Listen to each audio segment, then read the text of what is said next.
Hey, it's Tucker Carlson. This morning it looks like somebody blew up the Kakhovka Dam in southern Ukraine. The rushing wall of water wiped out entire villages, destroyed a critical hydropower plant, and as of tonight puts the largest nuclear reactor in Europe in danger of melting down. So if this was intentional, it was not a military tactic, it was an act of terrorism. The question is, who did it? Well, let's see. The Kakhovka Dam was effectively Russian. It was built by the Russian government.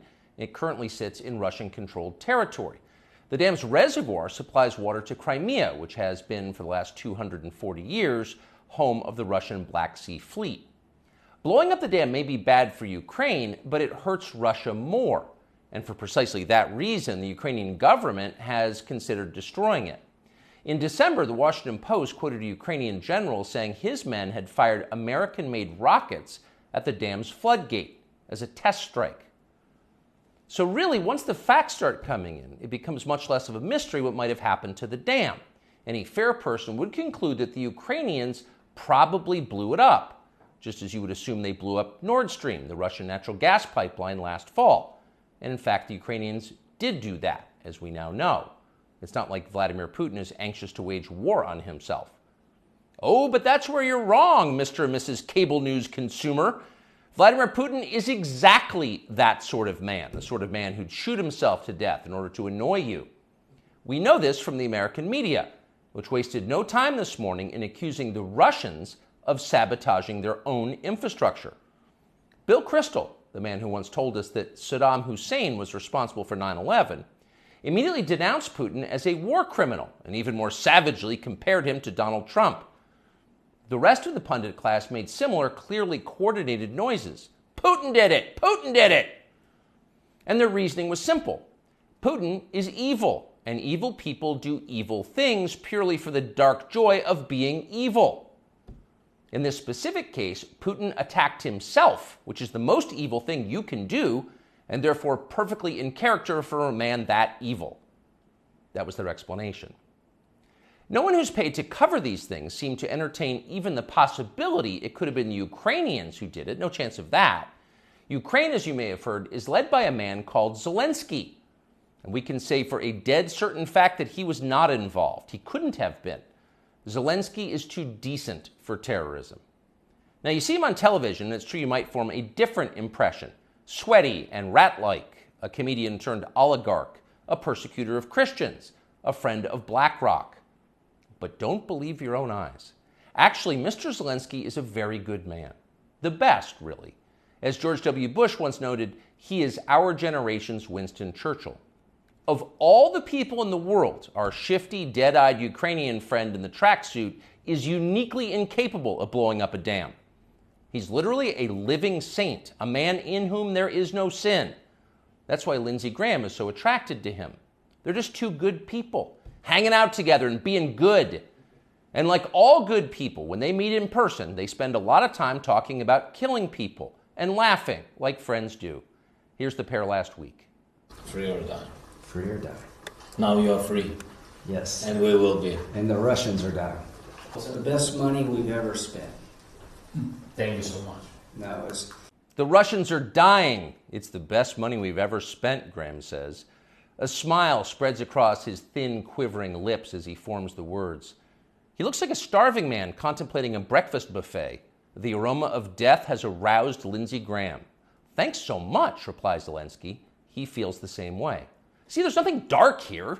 Just two middle-aged guys celebrating the killing of a population. They don't seem like the kind of people who'd enjoy flooding villages or starting a famine. And in any case, who cares if they are? It's really not your business. Your job is to support Ukraine. Watch Nikki Haley, a Republican candidate for president, explain this principle on CNN. A win for Ukraine is a win for all of us. And for them to sit there and say that this is a territorial dispute, that's just not the case. To say that we should stay neutral, it is in the best interest of America. It's in the best interest of our national security for Ukraine to win. We have to see this through. We have to finish it. See? It's very easy to understand. It is vitally important for you to support Ukraine because it's necessary for Ukraine to be supported by you. Your support is mandatory until it's finished, whatever it is, and whatever that means. So shut up and support Ukraine, or else you're in trouble. Back when they still taught logic, statements like this were known as tautologies. Something is true because it is. The more you repeat it, the truer it becomes. It's a self-reinforcing reality. There was a time when tautologies were considered illegitimate arguments, not to mention hilariously stupid. Only dumb people talk like that.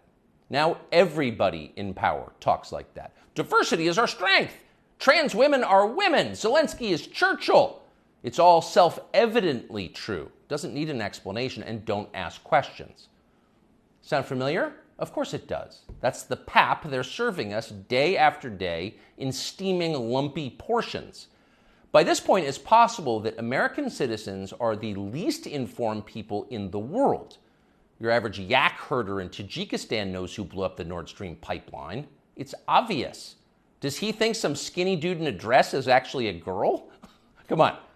That idea would never occur to him. You've got to be lied to at full volume over a period of years in order to reach conclusions like that. And of course, we have been. The media lie. They do. But mostly they just ignore the stories that matter. What's happened to the hundreds of billions of US dollars we've sent to Ukraine? No clue. Who organized those BLM riots 3 years ago? No one's gotten to the bottom of that. What exactly happened on 9/11? Well, it's still classified. How did Jeffrey Epstein make all that money? How did he die? How about JFK? And so endlessly on. Not only are the media not interested in any of this, they are actively hostile to anybody who is. In journalism, curiosity is the gravest crime.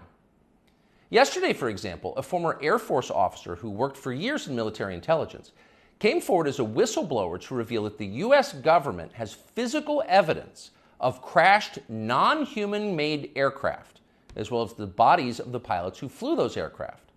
The Pentagon has spent decades studying these otherworldly remains in order to build more technologically advanced weapons systems. Okay, that's what the former intel officer revealed, and it was clear he was telling the truth. In other words, UFOs are actually real, and apparently so is extraterrestrial life. Now we know. In a normal country, this news would qualify as a bombshell, the story of the millennium. But in our country, it doesn't. The whistleblower's account ran on a technology website called The Debrief, which you've probably never heard of. The Washington Post had that story, but decided not to run it. The New York Times, meanwhile, just pretended it never happened. On the front page of the New York Times website this morning, there were 5 stories about Ukraine, as well as 4 stories apiece about Donald Trump, trans people, and climate change, the usual lineup. There was nothing at all about how an alien species is flying hypersonic aircraft over our cities. Not one word. So if you're wondering why our country seems so dysfunctional, this is a big part of the reason. Nobody knows what's happening. A small group of people control access to all relevant information, and the rest of us don't know. We're allowed to yap all we want about racism, but go ahead and talk about something that really matters and see what happens. If you keep it up, they'll make you be quiet. Trust us. That's how they maintain control. When Western tourists first started traveling in large numbers to the Soviet Union in the early 1970s, they found that many Russians had a completely warped understanding of the United States. They thought that Americans lived in grinding poverty, in a state of perpetual race war, and were desperate to flee to the freedom and prosperity of the Eastern Bloc. They thought this because that's what they had been told. They had no way to know otherwise. The few Russians who understood what was really going on in the rest of the world had learned about it from listening to shortwave radio broadcasts, sometimes under the covers so the neighbors wouldn't hear. 50 years later, it is bewildering to consider the ironies here. We're the ones who live in ignorance now. The U.S. government has managed to classify more than 1 billion so-called public documents. So at this point, we can't possibly know what our leaders are doing. We're not allowed to know. By definition, that is not a democracy. Yet it's fine with the media. Secrecy is a powerful tool of control. Stop asking how we got so rich. Here's another story about racism. Go eat each other. That's the program. That's how most of us now live here in the United States. Manipulated by lies, silenced by taboos. It is unhealthy and it's dehumanizing, and we're tired of it. As of today, we've come to Twitter, which we hope will be the shortwave radio under the blankets. We're told there are no gatekeepers here. If that turns out to be false, we'll leave. But in the meantime, we are grateful to be here. We'll be back with much more very soon. People say the news is the reply.